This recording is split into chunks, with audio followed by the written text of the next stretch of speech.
The Thursday edition of your Morning Minute. Shawn Drotar, Nate Lundy, 5280 Sports Network. Thank you for being here on MileHighSports.com as well to keep track of some of the news and notes we're talking about on the radio show this morning, some of what the vibe is around the Broncos and the rest of the sports scene in Denver. That's what we bring to you every single morning. Before we get to the Broncos, real quick, Shawn, if anybody's been watching the World Cup of Hockey, and even if you weren't watching it, maybe you've seen the highlight by now. Nathan MacKinnon with a sick goal to win it in overtime. That was pretty. Yeah, a terrific goal by MacKinnon. It's exciting. The season is coming along. You've seen good play out of their guys in international play. MacKinnon obviously has terrific hands. I think we know that. The question is, can they get that done at the NHL level this year? And do we get to see MacKinnon again if Finland does not get the job done this afternoon? That was the end of that. All right, so there you go. World hockey. We got a little just sneak a little hockey in for you here this morning. All right, let's talk Broncos getting ready for Sunday afternoon against the Bengals. It will be the home opener in Cincinnati, by the way. They played their first two games on the road. Now they're back home.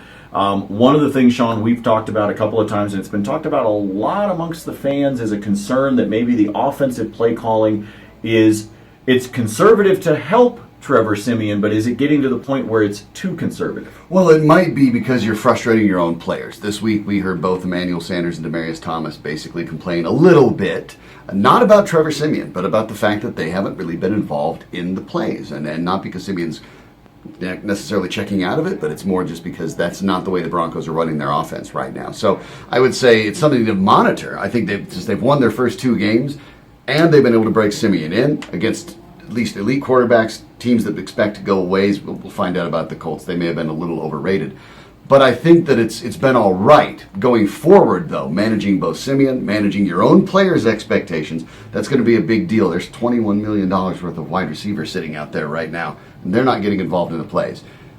Don't want the wide receivers who tend to be, let's say, a talkative bunch on the whole.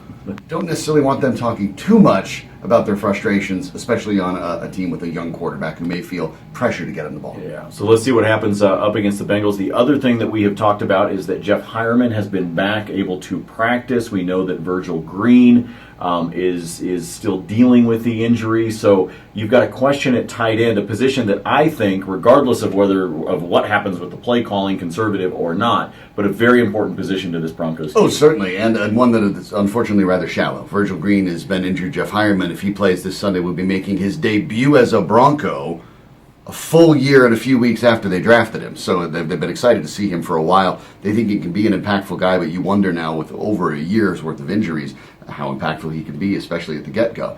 So the tight end position is obviously enormous for the Broncos, even though they haven't thrown the ball there a lot. Big part of how the running game works. Donald Stevenson's not expected to play over on the right side. You want that tight end there to help with the blocking and making sure that they can run to the right, something that's sometimes been a bit of a challenge for the Broncos.